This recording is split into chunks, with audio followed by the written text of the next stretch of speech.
Hello everyone. I hope that you all are doing fine. I'm also fine, and we will start with our today's topic, which we are covering the dental caries topic from TG, and it is very important topic. You will get several scenarios from this topic, be it like either it is part one or part two, doesn't matter because we all know caries is the very important topic and it is the very common complaint of patient, so we need to be very thorough about this. And I would suggest revising your oral case with this topic. Even if you will listen to the recording, it would be helpful. Okay, and try reading the articles, which are the Evans articles and the ICDS article. And for the article thing, I would suggest, because now you guys have time, okay, so now you can even do one day one article, okay, but read it thoroughly and try to understand it and then make notes from that article so that you do not need to spend uh, a lot of time in reading the article again, because articles are very boring. And it's hard to keep concentrating on those things. So I would suggest take your time out and read these articles, advanced articles and ICDS articles, but read it thoroughly and make your own notes. Okay, so that's why if you would revise this caries topic, then you would, and then everything would be easier for you the next time. This time would be hard because you are doing it for the first time, but if you will study like in strategic manner, like trust me, it would take your knowledge to a next level. This really helped me in my exam as well. Before my exam, I was so thorough with all the topics, and I was.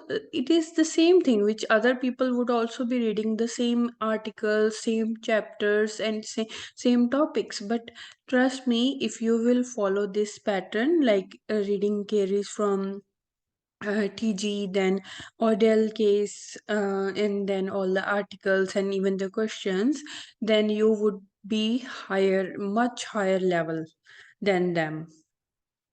Okay, so try to study more smartly. Okay, and let me know if this strategy worked for you, and how did it go after that. Just like I would say, just try it once. If it works for you, that's really good because it worked for me very well. But if not, then you can try your own strategy. That's totally fine, but it's just an idea.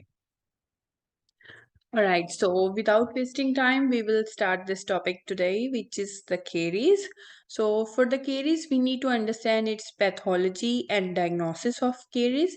Caries is a tooth decay and it is a pathological process resulting in localized destruction of tooth tissue. So, it is a pathological process that leads to destruction of tooth tissue, and the cause is dental plaque, which dental plaque means it is a complex biofilm which contains mixed bacteria and their byproducts. Plaque is a prerequisite for dental caries development. So the main cause of caries is the plaque. Frequent exposure to dietary sugars and carbohydrates leads to an increase in the population of cariogenic bacteria in the biofilm. If like the frequency of sugar and carbohydrate would lead to increase in population of these bacteria and would lead to more decay. Cariogenic bacteria produces organic acid which lower the pH of the biofilm and resulting in enamel demineralization. This is very pet line that I think every dentist says to the patient, which is whenever you are eating anything, the bacteria present in the mouth thrive on that carbohydrate and it produce acid. That acid starts to destroy the tooth structure and that's how a hole happen. So this is the main pathology. So this is a diagrammatic representation where they have shown the carious white spot. If you are only seeing the white spot, for example here, so it means that the hole is in enamel only, and it can remineralize. There is no need to do filling in this case. Okay, and the second is the initial cavity. Then third is the large cavity. It is involving pulp. So we cannot put a filling here. We need to do the root canal treatment. And even if there is periapical abscess, then also we need to do the root canal treatment. Then early carious lesions present as white spots on the tooth that have a relatively intact surface. So it has upper surface is intact, but it is demineralized. That's the reason it is seeing as white color. Early diagnosis of carious lesion maximizes the opportunity of arrest and reversal, as these white lesions can get remineralized.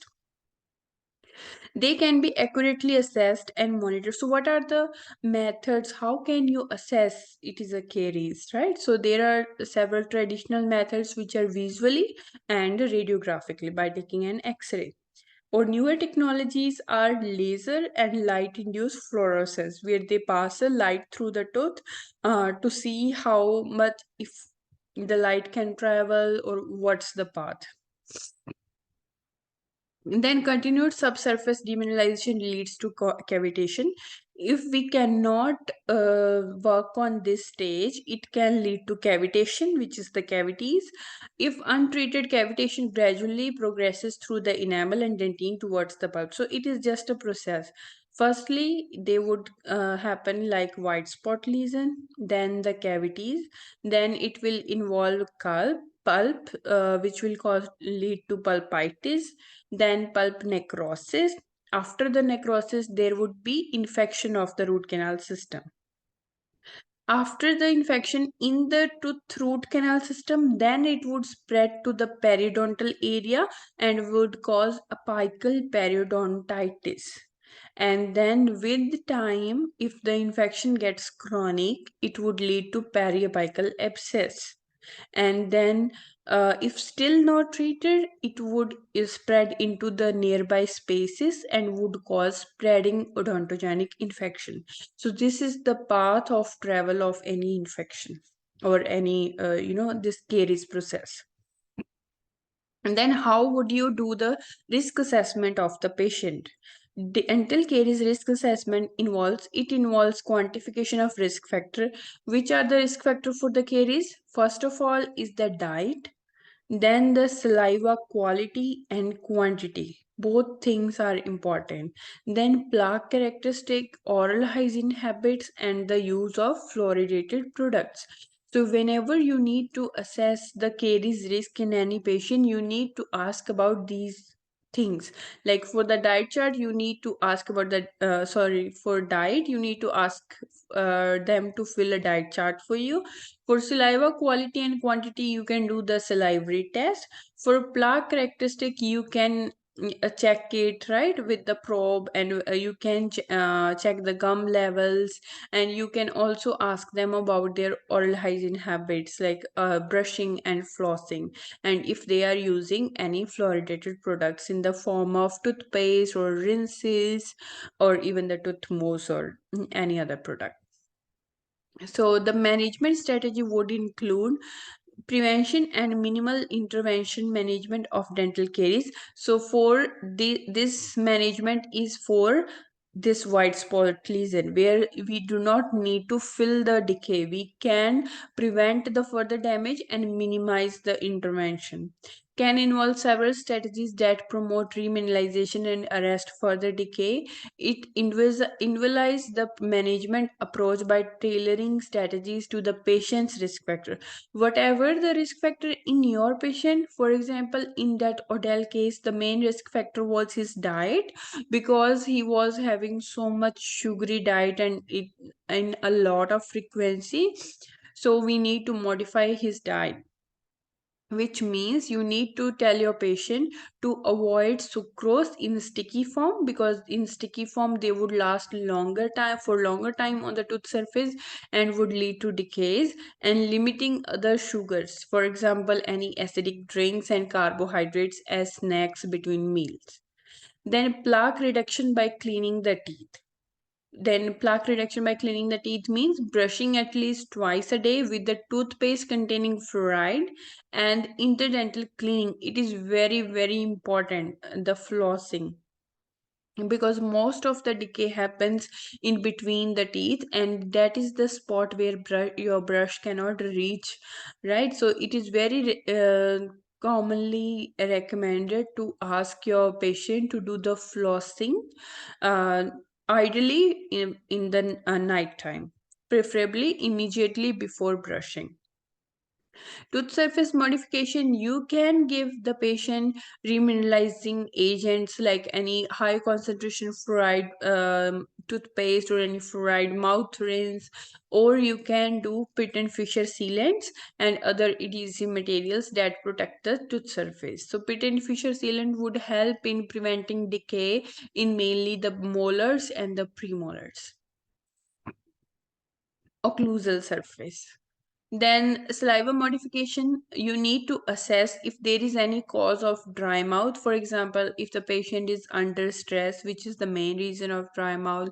Then if he's having so many, coffee, so much of coffee, alcohol, tea. So these things can make, we would read in detail about the dry mouth topic. So if that is the case in your patient, then you need to work on his saliva modification, and what you can do is you can ask him to use low acid sugar free chewing gum, or lozenges, or non-acidic coarse food, because we need to increase the saliva, right? So these are the things that would help in increasing the saliva quantity, to increase salivary flow and buffering capacity of saliva.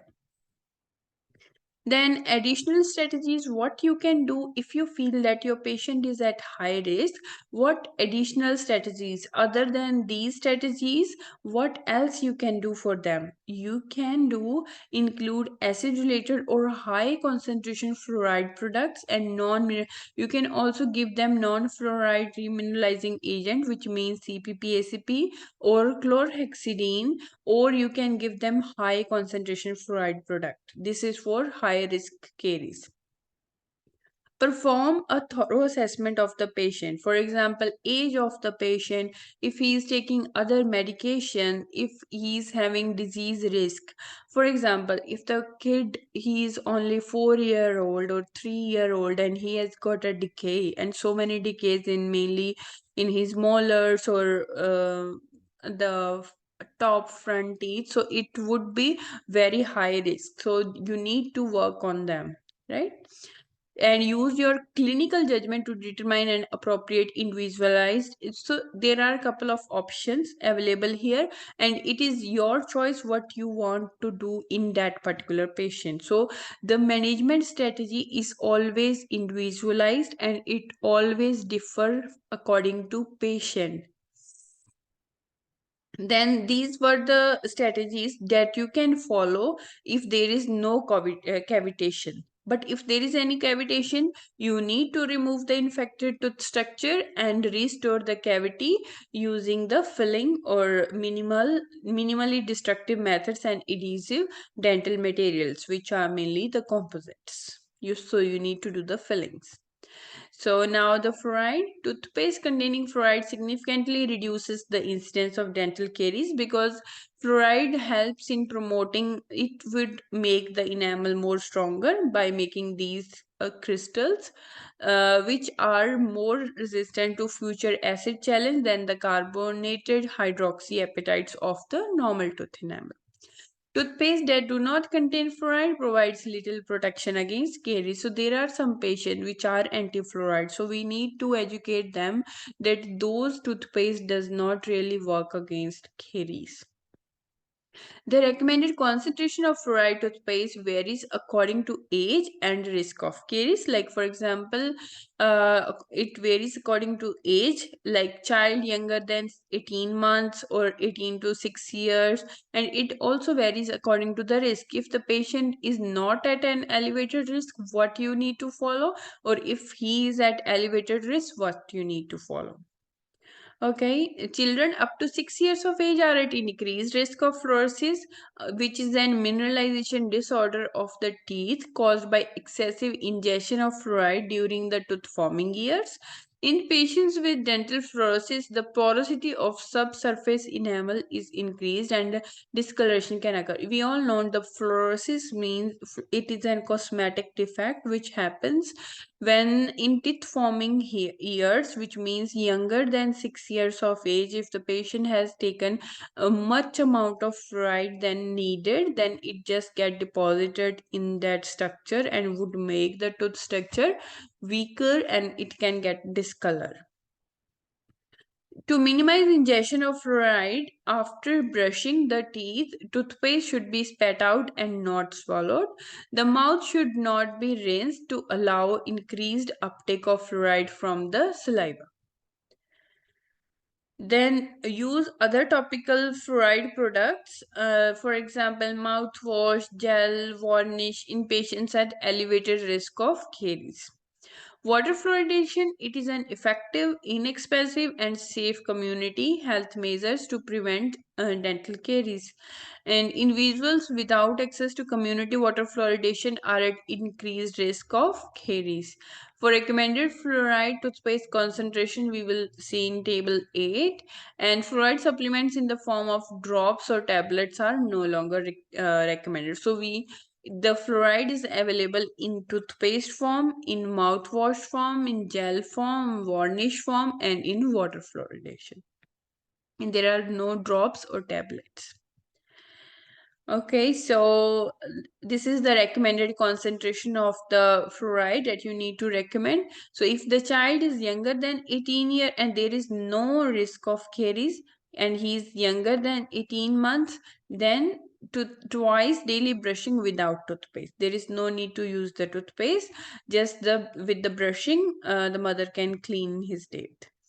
Okay, then if the child is 18 months to younger than 6 years, then only 500 to 550 ppm. It means the kid's toothpaste until the age of 6 year. Then from the 6 years, the kid can use the normal toothpaste. 1000 to 1500 ppm. So, but mainly it's 1000 only. So, but twice daily. Okay, so until 6 years, kids toothpaste. After 6 years, adult toothpaste. Before 18 months, no need of any toothpaste. If the patient is not at risk, but if the patient is at high risk of caries, then a child younger than 18 months, it may be recommended to use the with the toothpaste, but it use your own clinical judgment. Okay, so it does depends on dentist clinical judgment. Then if the child is 18 months to younger than 6 year, then either he can use the adult toothpaste or he can increase the use of kids toothpaste. Okay, increase the frequency. Then if he is 6 years to adolescent, then the adult toothpaste. If he is adolescent or adult, then he can use the 5000 ppm, but this would only be recommended by the dentist, or more frequent use of 1000 to 1500 ppm. Okay, so these are some of the variations that are available in the market of fluoride. So there are two type of fluoride mouthwash available. One is 220 ppm and one is 900 ppm. For 220 ppm, advise them to use it for 1 minute a day of 1 minute a time of day when toothpaste is not used.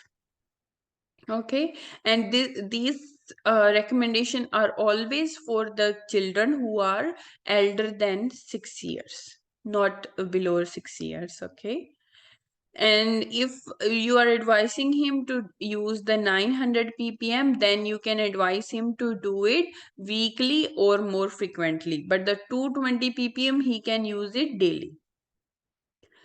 Okay, and the neutral fluoride toothpaste, which is the 5000 ppm fluoride toothpaste, the patient can use like a normal toothpaste, but it should be recommended by the dentist. Then fluoride varnishes, which does contain 22,600 ppm of fluoride. It We can apply the varnish on the children which are 1 year or older, and usually 2 times a day, depending on caries risk. If the patient has low caries risk, 1 time would be fine. If the patient has high caries risk, then we may need to apply it 2 times. Okay.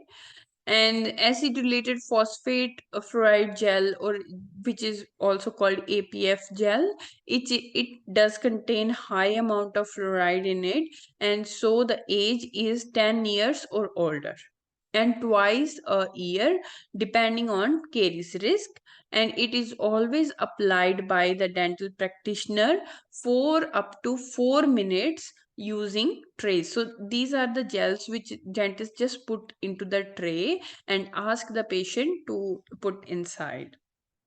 Okay, so they are preferred to neutral fluoride because they have better enamel uptake. However, in case of ceramic crowns and bridge works, direct restorations containing glass particles, or poor salivary flow, avoid this form. Okay, in those cases, what you can use is the neutral fluoride gel. So these are, you cannot use the APF gel in these cases, but you can use the neutral fluoride gel in these cases. Okay, and the age restriction is variable for neutral fluoride gel. You can use it twice a year, same like this one, and it is also applied by the dental practitioner for 4 minutes using trays. And adults can use neutral fluoride gel or foam at home according to recommended instruction. Then there are some silver fluoride formulations. They are also applied by the dentist 2 times a day, and there is age restriction, but they can stain the teeth black. And the other formulations are fluoride plus CPP-ACP 900 ppm concentration of fluoride and 10% CPP-ACP cream. Use in adult and children for non-cavitated, it means white spot lesions, twice daily after brushing with usual fluoride toothpaste. Patient should apply the cream to the teeth, hold in the mouth for 3 to 5 minutes, and then spit out excess and avoid rinsing the mouth. So because we want the effect of this cream to be long lasting, so we can advise this. Then other formulation is fluoride plus CPP. In this, the concentration is of fluoride is much higher, and it is available in varnish form. So it is used in adults and children for non-cavitated white spot lesions, usually 2 times a year, and it is applied by the dental practitioner. So it is a cream which is the like tooth mousse cream, which you can give to the patient, and they need to apply it after 2 times a day after the brushing. Okay, and this is a type of varnish in which CPP-ACP is also present, so it is done 2 times a year and done by the dental practitioner. Then non-fluoride remineralizing agent, there are a number of topical applications claiming to lead to remineralization of a decalcified tooth structure. However, most international guidelines acknowledge that further research is required before recommending widespread use of other remineralizing agent. So it means that the fluoride remains first-line therapy for the primary prevention and the treatment of dental caries. CPP-ACP in combination with fluoride can reverse dental caries in the earlier stages of the disease. That is where the cavity has not formed yet. CPP-ACP product should not replace fluoride. Like fluoride is the first thing, okay? And the CPP-ACP would work as adjunctively. and use your clinical judgment to determine if CPP-ACP is an uh, appropriate option in patient at elevated risk of dental caries. Then the other thing is the chlorhexidine. It has also claimed to benefit in the prevention of dental caries, but it has limited role. It prevents the plaque formation on a clean tooth surface and may reduce the level of cariogenic bacteria in the mouth. However, the further evidence is needed to assess and use your clinical judgment to determine if it is appropriate in patient of high risk. If you need to give this gel, then you can give it in two forms. Okay, so first gel contain chlorhexidine plus fluoride. Chlorhexidine amount is 0.2% and fluoride amount is 0.0033%. Okay, gel brushed onto the teeth daily or weekly. And the other formulation is chlorhexidine 0.5% gel. It does not contain any fluoride in it. This is also same like brushed onto the teeth daily or weekly. The low concentration of fluoride in the combination formulation is not clinically significant, so it should be used in addition. So patient needs to do his tooth brushing with the fluoride toothpaste, and on addition to that he can also try these gels. Okay, recent research has shown that chlorhexidine is not inactivated, because previously it was thought that chlorhexidine can get inactivated by this component present in the toothpaste. So you do not need to advise the patient to do both the things together. But now they said that there is not really any interaction, so they can use at the same time. For dental caries management, chlorhexidine gel is preferred to mouthwash, and mouthwash is preferred in gingivitis and other cases, the gum issues cases. Okay, so alcohol, and the reason is alcohol containing chlorhexidine mouthwashes may increase the risk of oral cancer. So we are not really recommending alcohol containing mouthwashes, because they can increase the risk of oral cancer, and they cannot be used in children younger than 12 years. And on the other hand, the alcohol free chlorhexidine mouthwashes, they have very short expiry after opening. Okay, so with this we have completed this topic, and I hope that you guys are getting help from these videos. And yeah, so thank you so much. We'll see you next time.